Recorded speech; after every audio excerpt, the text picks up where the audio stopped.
Shalom, shalom, shalom, meus queridos e amados irmãos. Aqui, pastor Ilmar de Lajinha, Minas Gerais, professor aqui da Rede Estadual de Ensino, nas cadeiras de Sociologia e Geografia, e também professor e fundador do Centro de Cultura Bíblica Bereshit, que estamos aqui desde 1992 ensinando teologia e aprendendo também, estudando a Bíblia Sagrada, né? Nós estamos aqui no Leste Mineiro e Sul Capixaba. Estamos aqui desde 92, já se passaram por aqui mais de 2.000 alunos, se formaram mais de 600, 700 e nós estamos aqui estudando e ministrando a Palavra de Deus. Nós estamos ministrando as aulas do curso Básico de Teologia, curso Intermediário de Teologia e Bacharelado Livre. São os 3 cursos que temos aqui, com 3 instituições de ensino. Seminário Tabernáculo, que é da nossa igreja Ministério Tabernáculo. Temos o Seminário Bereshit e a Faculdade Bereshit. Nossos professores são todos formados no curso Superior de Teologia do MEC. Todos os nossos professores aqui. São 7 professores. Nós estamos nesse tempo de pandemia nos cursos online. Estamos, então, em todo o Brasil com alunos em variados estados do Brasil, até também no exterior. Estamos estudando o curso intermediário, estamos gravando as aulas do curso intermediário de Teologia. Temos o básico, 36 matérias, com 6 livros, depois o intermediário com 4 livros e 18 matérias. Nós estamos no curso intermediário, as aulas de Teologia do Velho Testamento. Já falamos sobre a introdução, já falamos sobre as fontes, quais são os métodos de estudo. Na aula passada falamos das obras principais, como a Teologia do Testamento começou, quando ela se tornou uma disciplina, quem são os grandes nomes da Teologia do Velho Testamento. Hoje iremos estudar mais uma sequência na linha do tempo da Teologia do Velho Testamento. Abordaremos o ressurgimento da Teologia do Antigo Testamento, no período de 1920 a 1960. Lembrando que a história da teologia do Velho Testamento começa em 1787, nem era o ano ainda de 1800, quando Gabriel começou com os estudos da teologia do Velho Testamento, e depois Bauer colocou isso ela então como disciplina, né? Vamos então dar sequência fazendo agora o ressurgimento da teologia do Velho Testamento. Então, esse período de 1920 a 1960 é o pós-Primeira Guerra, né? A Primeira Guerra havia acabado, então nós temos algumas contribuições para o ressurgimento da teologia do Antigo Testamento. Primeiro foi Carlos Barth. Para ele, a teologia devia ressaltar a revelação de Deus nas Escrituras e deixar de lado o historicismo. Então, até então, nós vimos que acabamos aquela última aula falando do retorno da história para a teologia, né?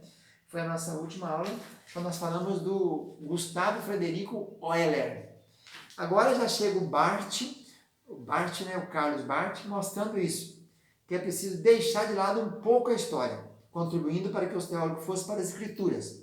Claro que nós não podemos nos ater só à tradição, mas é preciso que essa tradição, essa história, seja matéria auxiliar, anexa, que esclareça, que ajude a compreensão dentro da exegese da hermenêutica. Mas, com certeza, ele estava correto que a nossa base fundamental tem que ser as Escrituras. Depois temos a teologia de Eduardo Koenig. Sua contribuição deu-se ao resgatar a natureza reveladora das Escrituras e relembrar o valor da teologia do Antigo Testamento para a teologia dogmática, o que renovou a ênfase teológica na teologia do Antigo Testamento. Então, qual que é a contribuição de Koenig? É dar ênfase, focar na parte reveladora, né? Que a Escritura é revelada, soprada, homens santos escreveram, soprados pelo Espírito Santo. Por isso, num período de quase 1.500 anos, mais de 40 autores, não há colisão, não há confronto, mas há apenas uma união, uma junção, uma conexão, porque escreveram orientados por um único autor, o Espírito Santo. Depois tem outra contribuição de Walter Eidrocht. Qual é a contribuição dele? Ele discordou do rompimento definitivo entre história e teologia. Aí defendeu a tese que há um conceito que unifica os vários aspectos da teologia do Antigo Testamento. Esse conceito é a aliança de Deus com Israel, que por sua vez seria auto-revelada no Novo Testamento, quando surge um novo pacto entre Deus e Cristo com o início da igreja, não é isso? Depois temos a obra de Ludwig Köhler. Köhler escolhe um tema: Deus é o Senhor que dirige. Então ele é o grande mentor e o grande diretor de toda a história bíblica. Para ele, essa é uma declaração fundamental para a teologia do Antigo Testamento, pois tudo deriva dele, depende dele, e é a partir disso que ele trabalha.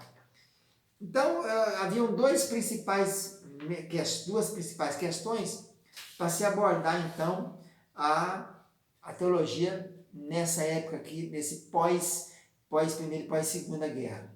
Aí apresentaram uma questão que era a abordagem descritiva histórica, e a outra abordagem era a normativa teológica. Na primeira abordagem, nesse período, para estudar a teologia do Antigo Testamento, que é a abordagem descritiva histórica, o nome já diz, descreve dentro da história. Então o pesquisador deve voltar sua atenção para a descrição do que o texto queria dizer, e não para o que quer dizer hoje, usando as distinções feitas por Stendhal. A tarefa descritiva é realizada pelo teólogo bíblico ou biblista e se vale da exegese. Então, nesse período aqui, com esse método descritivo histórico, aparece então a pensagem, né? Quando você procura usar, que surge a exegese. Exgênese é quando você pega, se a Bíblia foi escrita no hebraico, no aramaico, no grego, você tem que ir lá na língua e procurar aquela palavra usada pelo aquele autor e saber quem é aquele autor e como ele escreve, qual o método que ele usa, quais os termos que ele tem, os termos padrões dele. Assim como eu tenho o termo padrão Shalom, que até sou conhecido como Shalom aqui, em vez de chamar meu nome, chama Shalom, porque eu prego Shalom e falo Shalom, e todas as vezes eu começo qualquer diálogo com a palavra Shalom. Então você precisa pegar aquele autor que escreveu naquele tempo e fazer ali essas considerações, quem, como, onde, quando, por quê, para você ter essa ideia e trazer então esse entendimento sobre aquele texto. Então esse é chamado método descritivo histórico. Mas tem também a abordagem usada nessa época do pós-guerra, chamada normativa ou teológica. Nessa abordagem, o pesquisador tenta traduzir o sentido do texto original para o presente. Então, se naquele procura ficar o texto lá, o descritivo histórico, nessa abordagem procura colocar o texto aqui. Tira de lá e coloca ele aqui. O que seria isso aqui hoje? Né? A tarefa de pesquisa é realizada pelo hermeneuta e pelo teólogo sistemático. Então, se lá usa muito exegeta, no primeiro método chamado descritivo histórico, nessa abordagem normativa teológica já usa mais a interpretação. E falar em hermenêutica é uma coisa muito complicada, né? Porque a hermenêutica tem que seguir aquelas regras básicas dela, né? A regra de ouro é Bíblia interpreta a Bíblia. E segunda regra principal é que a regra da primeira ocorrência, né? Onde ocorrer pela primeira vez aquela palavra, aquele termo, é que vai servir de parâmetro para dar a sequência. A perspectiva descritiva histórica, a tarefa de descobrir o texto queria dizer. A tarefa de descobrir o que o texto queria dizer não está limitada pela pesquisa do contexto canônico. Implica em reconstruir historicamente o universo daquele pensamento. Não ficar só na Bíblia, procurar expandir em torno do que está ali, né? Quem dominava? Que civilização era aquela que dominava? Por exemplo, Ló. Onde ele está inserido? Ele está na civilização Sodoma e Gomorra. Como é que é aquela situação? Como é que eles vivem? Quais são os meios dele? Qual é a cultura daquele povo? Vamos falar um pouquinho então sobre a evolução da teologia bíblica. Então, a evolução da teologia bíblica é a seguinte coisa. Como é que ela evoluiu desde 1787, quando começa com a inserção dela na grade curricular teológica, até o tempo presente. Então, primeira coisa, desprendendo-se aos poucos do racionalismo do nosso querido Gabler, e vai passando a valorizar a posição histórica e do cânon. Depois vai para posições e pensamentos que surgem do escritor bíblico, e depois a teologia transita do existencialismo à história, centrando na exegese do texto sagrado e dentro da integridade canônica, mas procurando a essência do texto bíblico, e a teologia, então, dentro da exploração do hermenêutica. Então, essa é a evolução dela, desde Gaber até chegar agora aqui no tempo do pós-guerra, nos dias de hoje. Né? Qual é o objeto da teologia bíblica?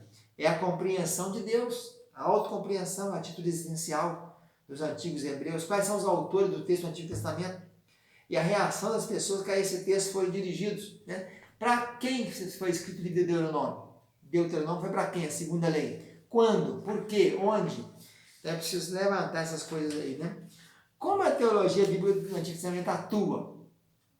Ela atua o seguinte, traçando o progresso da verdade através dos diversos livros do Antigo Testamento e descrevendo a maneira como cada escritor em particular apresentou as doutrinas mais importantes. No fundo, tudo que está se voltado para um tema só, que é o conhecimento de Deus. Então, essa aula vamos encerrando por aqui, onde nós tratamos, então, do ressurgimento da teologia do Velho Testamento, né, que havia iniciado em 1787, no pós-guerra e até os tempos contemporâneos. Fica na paz, tchau, tchau.